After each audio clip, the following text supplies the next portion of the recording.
Financial Derivatives says the projection of an increased cocoa output in Ivory Coast is likely to depress prices in the near term. Similarly, wheat prices are expected to push down owing to higher inputs in the Black Sea region. Nosike Nwajide, an analyst at Financial Derivatives, now joins me to focus on the soft commodities market. Nosike, glad to have you on Open Exchange West Africa. Thanks for having me. So speak to me on the current issues impacting commodities across the world. Okay, if you begin with oil, as always. Obviously, the issues with the US and Iran, the Strait of Hormuz, which is a very crucial route for oil tankers in that region.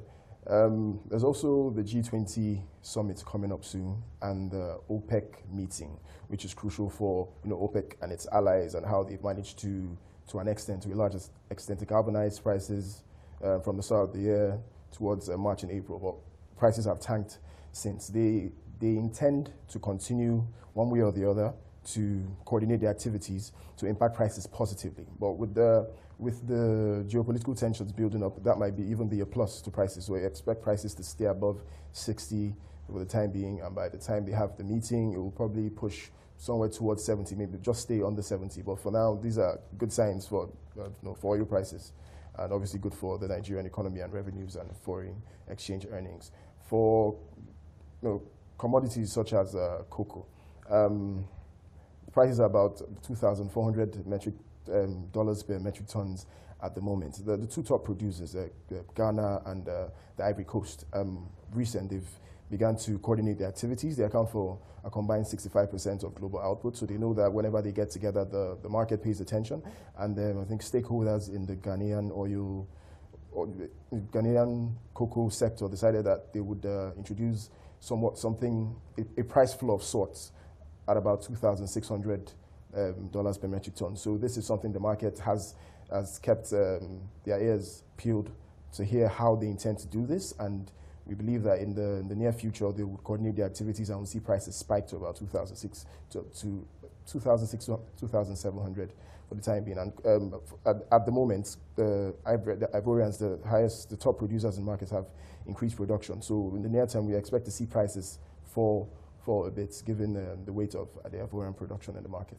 So at the local level now, globally, we see oil as a major impact on the commodities market. We see Trump's trade wars. We see additional sanction on Iran also as a factor to that. And then locally now, to what extent would you say the CBN monetary policy blueprint might impact the commodities market?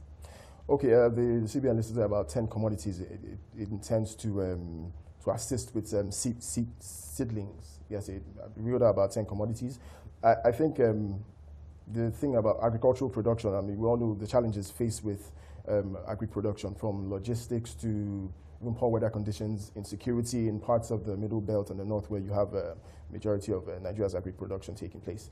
I mean, if there's a plan and a blueprint and it sorts out seedlings is just one aspect of the agri-production. There's all the other parts of the production, even onto the value chain, because where agri-production can really come to the fore is when you go further than just the primary production and go to the byproducts. So I think that the CBN has done its part by maybe subsidizing seedlings, and yeah, I mean that should go some way, but the real issues have to do with the production itself. And brings my mind blueprint versus reality conversation. We see the CBN's blueprint, we see efforts at seedlings, and then we see the reality of the consistent rains that we are seeing ahead of the August break. How do you reckon this will impact productivity and output for the farmers? Well, to an extent, we haven't had any issues of flooding so far, but I mean that might be on the horizon. I mean, in this part of the country, we have rains. It's rained consistently for the past 3 days.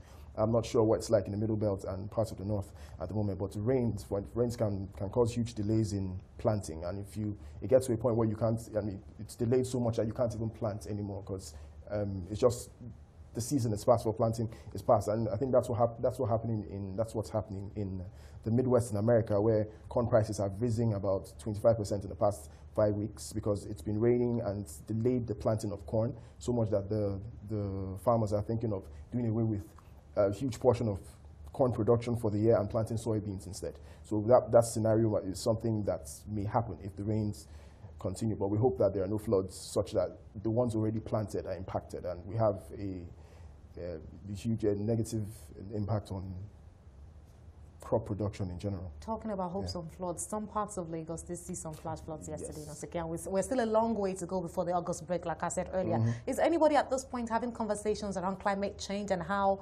inability to predict weather conditions as we used to in the past could impact preparations and productivity? Well, in the past, I mean, weather conditions were easily, well, a bit more predictable. But the issue with climate change, and some people are still in denial, but it's something that it's evident it's not just in this part of the world. It's all over the world where it's snowing till sometimes it snows till May. In parts of the world that it should be summer, it snows till May, and the rains are heavier than they're used to. So the impact on agri production is it's disastrous in some cases. It's unpredictable and it's bad for markets. Markets don't like uncertainty. I'll go with unpredictable now. Yeah. Let's talk about the impact of power sector in Nigeria on commodities. Okay. The power sector, the main impact will probably be in the agri value chain itself. I mean, the power sector, the planting, the farmers plant. I mean, most of the agri production is still on a very subsistence level. So it's planting. If the ones who have big farms use the big farming equipment, we use diesel, not necessarily power from the national grid, so to speak. So the ones who do the parts of the value chain with the agro processing and all whatnot. So the increased cost from, if you have, obviously, the power production, it's cheaper to have public power supply as a source of power to produce. It's about 3 times more expensive to have to run your business on generators. So, so with improved power supply, to lower costs in the agri value chain. I'm looking at a part of your report talking about power and profitability. That a part of your report focuses on, you actually analyzed how much of loss in terms of Naira Nigeria may be making as a result of the power issues. Naira equivalent of power loss to, I'm seeing 635 billion Naira annualized here, 1.74 billion Naira. Yes, 1.74 billion Naira per day. The power loss, given without losses in transmission or losses in gas supplies, if you analyze that, it's 300 and comes to close to over 600 billion. So that's something we deal on a daily basis. And if you give a daily report of 1.something billion, some people don't really grasp the magnitude of it all. So by the time you analyze it, this is how much we lose in, that's just in power supply. But obviously, power is an input in production. So the bigger loss is in the production losses as a result of that lack of power. That's what it is. In view of all these dynamics and variables that we have assessed so far on the show, what's your outlook for Nigeria's commodities market in the near term? Well, for different commodities, I mean, for oil, obviously, we wait on the G20 summit and the OPEC meeting in the first week, that's next week, first week of July. I mean, the geopolitical tensions between Iran and the US, at least for in the near term, we expect prices to stay in their 60s. For commodities such as cocoa, we obviously pointed to the Ghana and the Ivory Coast, who account for about 65% of the market. Them coordinating activities, pushing up prices. In the near term, the Ivorians are pumping as much cocoa as possible right now. In the near term, we expect prices to plummet, but in by the end of the year, by the time they get the activities together, we expect prices might even get to $3,000 per metric ton. So many thanks to you for your time and thoughts on the show. Thank you for having me. Nosike Nwajide is an analyst at Financial Derivatives.